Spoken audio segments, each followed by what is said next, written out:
Alright guys, wanted to do a quick video here on setting up our Potomac Edison grid for our crew maps. Again, we want our crew maps to be consistent with what Potomac Edison is generating on their bid maps.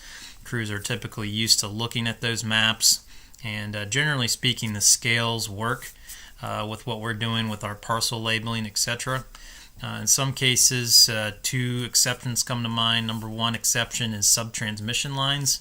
In those cases, those circuits might need to have a grid that is really double the size of the Potomac Edison grid. So for every square of Potomac Edison grid on a subtransmission line, you might have two of your own grid, just because the scale on Potomac Edison bid maps is twice more. It's 100% more zoomed out, if you will, to normal distribution line scales.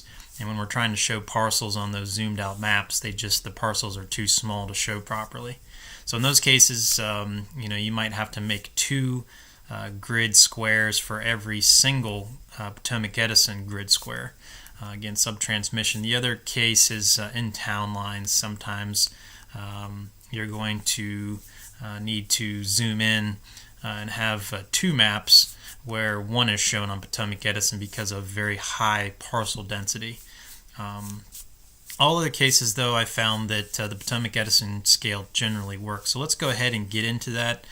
I've got a circuit pulled up here for 2017. This happens to be the Moorfield South Fork circuit, and I'm just going to demonstrate real quick how to set up your grid system. So the first thing we want to make sure we have is a plugin called CAD Digitize, and you can check your plugins, install plugins by going to Plugins, Manage and Install Plugins. You will need an internet connection to do this. Go to All is the easiest way to do it, and then search for CAD Digitize. You can see it pops up on mine right there. I'm going to click on it one time, and if it says on install here, that means you already have it on your computer. I think most of us, unless you've upgraded versions of GIS, have this plugin already installed by now. But if you need to install it, you can click on the install button and it will install into your menu. The actual toolbar itself, sometimes it shows up as this little curvy looking thing here. We'll get into that hopefully. See CAD Digitize, you can see the tooltip pop up, and that'll allow us to draw perfect rectangles as opposed to trying to make a rectangle freehand. So that's the reason why we want CAD Digitize. We'll come back to that in a minute. The next step is to determine the Potomac Edison grid squares, where those fall and what those look like. And so you will need the bid map for this particular circuit. And of course all bid maps, if you've been keeping up with the tutorial videos, are on the Data Hub, 2017 Data Hub. Just scroll down to the bid maps section, expand the menu if needed, and then everything is broken down by service area. So this particular bid map will be under the Augusta service area. So I'm going to sort by name, and then I'm going to scroll down to Moorfield South Fork. I'm going to click on this file. It's going to open up. I can either just view it right here on the web page if you don't want to download it. I would suggest probably downloading it. You can hit the download key right here and actually download it to your particular, these are just some markups here. You can download it to your particular project folder. So I'm going to go to GIS data. I'm going to go to West Virginia data. I'm going to go to Augusta, and then I'm going to go, these are out of order here, let's see, Moorfield and South Fork, and I'm just going to put it right in the parent folder on my project file. Again, your pathways are going to be a little bit different. This one is my pathway. Yours will be under your 2017 folder. You'll find your, in this case, the South Fork circuit folder, and then the GIS folder. I'd probably stick it in there. Whatever makes sense to you, keep it organized. I'm going to hit save.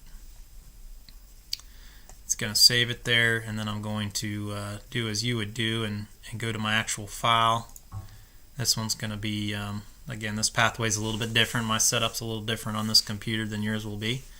But I'll go WV Data, Augusta, and then Moorfield South Fork, and I can see there's my bitmap right there in my parent folder. All right, double click on that, and what you're looking for here is the grid map setup. So you can see on page 1 of this bitmap document set. Of course, these other pages are more zoomed in views for more detail. But this is the page you're really going to be paying attention to. So I'm zooming in here, I'm holding the control button and using my mouse wheel. Your PDF viewer might be different. You might have the just stock Adobe reader. And you don't need anything fancy just to do what we're doing here. And what I would suggest to you, get an idea how many maps you have. In this case, looks like we have close to 30, 31, 33 maps total. It's quite a few maps for this particular circuit. I would also suggest, doing this particular step, setting up the grid towards the beginning of your work. That way, you'll know right off the bat how your sheets are going to be set up. So I typically like to recommend starting with a map that has a good number of features on it. The reason being is having features to use as landmarks will allow you to draw a better rectangle, and in order to kind of establish a correct shape, because you're going to replicate this shape quite a bit. And if you're off, if you're drawing a square in an area with very few features, it's hard to get the spacing right. You can see how all these rectangles are equal. Obviously you want to get as close as you can to that ideal. And having more features to go on landmarks allows you to draw a better box. So I'm actually going to start with, I think I'm going to start with this map number 8 right here. Okay, so we'll go back to GIS. We got to do a couple setup items. The first thing I'm going to do is I want to be able to see my circuit lines really clearly. And so I'm going to go to my poles. I'm actually going to turn off my poles. Don't need them right now. If you're noticing that this looks different, that's because it is. I'm using an image as a tax, as a parcel layer until we get parcel data for this circuit. That's been one of our big challenges starting this 2017 work, is getting this parcel data. But if that's what you're seeing there, that's what that is. My computer seems to be pausing. I'm going to pause the video real quick. Alright guys, took a little break there. My computer was hanging up. So getting back on track here, the first step we really want to take is we want to create a layer for our grid. Okay, so if we already have a grid layer in our drawing, some of you may have set one up already, then this is just review. But in order to set up that grid, it's very easy. All we want to do is go to Layer, and we want to create layer. We want to say New Shapefile Layer, the very top option in this particular menu. And we want to create a polygon layer, okay, because they're going to be rectangles. And we want to establish a naming convention for that layer. Alright, so the naming convention for your attribute that is going to carry the map number itself, the map number label that is going to be called map # or map hashtag. Hashtag for all you Twitter users. So map #, you're going to put map # in this name field. We're going to be basically just creating a new attribute here that will carry that number. So we'll say map #, no spaces or anything. It's very important. It looks just like this, capital M with the #. Of course, that's Shift-3 for the # /hashtag. And you're going to say that this is going to be a whole number. Okay, it's going to be the type of data it is. And the length of the data is going to be, it's not going to be any more than a 2-digit number. We'll say 3-digit just to be safe. And then we're going to say add to fields list. Okay. And you can click on this ID if you want and delete it. You can remove field. As long as you have this map number here, this is the only attribute we really need on this layer. Okay. So we'll select OK from this menu, and that's going to ask us where we want to actually save this layer. Okay. Now, I would recommend, again, you guys have that 2017 folder. You might have a GIS folder inside your 2017 folder.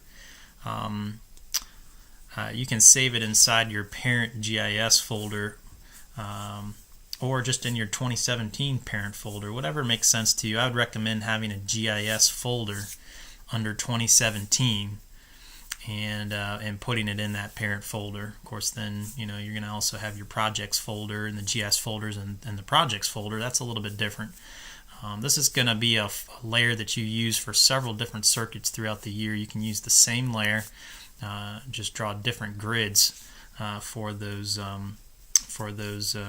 circuits. If you have overlapping circuits, in other words, if you have maybe a 34.5 that's overbuilt under a distribution circuit that you're also working, you'll need to create separate grid files for those layers. Same as you would have to do for the parcel layer. You'd have to create multiple parcel layers, because otherwise you won't be able to turn off one versus the other file in order to print one circuit or the other.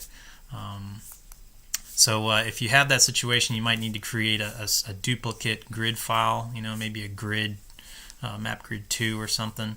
But in this case, we'll see if we can't get away with one file for now. Okay, so we're going to navigate. I'm going to navigate to my particular parent GIS folder. It's going to be different than yours. Yours should be under 2017. Mine's going to be under this particular pathway here that I'm navigating to, and I'm just going to put it under. I'm going to put it under map grid. I call my name map grid. Okay, capital letters. Doesn't really matter if it's uppercase, lowercase. Map grid, and again, put it in the right spot. 2017 GIS folder would be my preference for your pathway. So map grid, and now you can see we have this default polygon shape file right here. It doesn't have any data in it. If we go to attributes, right click, attributes, there's no attributes here yet. We're going to add those attributes. You can see that map hashtag attribute that we created a few minutes ago that's ready to go. We're going to actually put some data in there. I'll show you how to do that. Okay, so now we're going to start drawing our actual map squares. And one step before that, I skipped over one step here real quick. We want to double click on the layer, and we want to apply our style. So we'll go to the style tab here on the left, and we'll click on load style. And then you should have your 2017 styles good to go, already loaded up. And we're going to click on map grid. That's the style we want. And that's basically going to turn that green default situation into a bold rectangular box that's transparent in the middle. It's also going to put a default label size and type on there. It's going to be a 20. Oh shoot, I'm noticing here on the style you might have to adjust. This says map unit. I don't like map units, I like points. I'll have to fix that on the next set of styles that we send out, but yeah, I think 20 probably is a good starting place, but make sure this says points. Click on it. Points means that it's no matter what scale your drawing is, it's always going to print the same size text on a piece of paper. It's like saying a font size, essentially. If we do map units, then if we zoom in on the drawing, the text gets bigger. If we zoom out, it gets smaller. So just wanted to explain that little part. So points, we'll do 20 points. Let's start off with that. Everything else should be good to go. Click OK. And now we're ready to start looking at our bid map. So we already opened up our bid map here. This is Moorfield South Fork bid map. And we talked about wanting to start with a map that had some features, some landmarks with which to go on. Now I want to stress that these rectangles don't need to be exact. Don't spend a half hour on each square. I mean, we're talking general terms here. Typically speaking, we're going to create each of our maps to have some overlap. Probably I don't know, maybe 10 to 15% overlap. so that nothing gets lost, none of your parcels get lost on the edges. So if they're a little bit off, it's okay. Just make it look professional. Get these squares close to where they need to be. Make it comparable to the Potomac grid. So we're going to start with map 8, okay? And this is a lot easier if you have these bid maps in paper form, or you have a second monitor. But probably the easier method would be to get a copy of these from your Forester ahead of time, so you can just glance at them on the paper and look to your computer screen rather than toggling back and forth like I'm going to do here between GIS and your bid maps. Okay? So I'm going to make sure my layer is selected, and this is where I'm going to use my my CAD Digitize tool. Now we want to put this map grid layer into editing mode, okay, with the pencil. And my pencil's here, yours could be anywhere else. Again, I keep saying this, don't let this layout confuse you too much of the toolbars. Everybody's toolbar shows up a little different, but the tools are generally the same, just maybe at a different location. So I got the editing on, and now you can see that I have this this option to CAD Digitize. So I'll click on that one time, and that brings up this toolbar on my computer. Yours might be slightly different. Some of you might have these tools already just showing up already on your on your top toolbar there. So I'm going to try to dock this toolbar here and see if I'm successful or not. Computer's a little glitchy at the moment here because of the video. Doesn't necessarily need to be docked, but the tool that we're going to want to use once we click on this CAD Digitize and this window pops up is this rectangle tool, and specifically this pull down version, rectangle by extent. So this basically means we're going to draw the extent of a particular rectangle on this map grid layer. Okay, so I'm going to click on that one time, and it brings up this this cursor, right? Now, this is the tricky part, especially if you're doing it on the same computer screen and you don't have the paper copy. I want to go to my bid map, and I want to see, okay, where does this box fall? I can see it kind of falls right below this little tap here. That's where it starts. It runs down, basically adjacent to this bottom edge here, and then maybe halfway down this little segment here is the right extent of this box. I'm going to probably have to flip back and forth a couple times. Let's see if I can do that live on this video here. Alright, so I'm going to find that little section, and you can see if you're looking at the shapes that this is that section right there, I believe. Let me double check that. Yeah, you see the little foot here on the bottom of the line. When I click back here, you can see that same foot right there. So here's that little tap that comes down. I'm going to get ready again. I'm using my mouse wheel. I have an external mouse and I had this glitch before. I'm hoping it doesn't cause me the same problem where it's trying to every time I move the mouse, it's trying to move the map with the mouse. It's a glitch. I want to do this rectangle by extent. It looks like it's selected properly. I'm going to double check my starting point.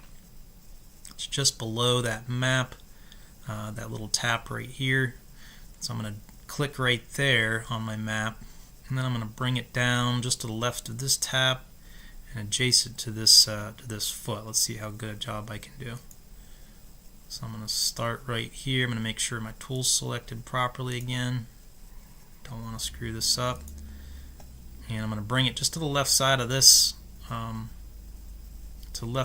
tap, and then all the way adjacent to this foot, roughly. This foot, remember, is kind of parallel, and then halfway down this this particular segment right here. And it's probably hard for you to follow, but I'm just kind of committing those things to memory, and I'll double check it after I draw it to see how close I am. So I'm thinking right about there would be a square.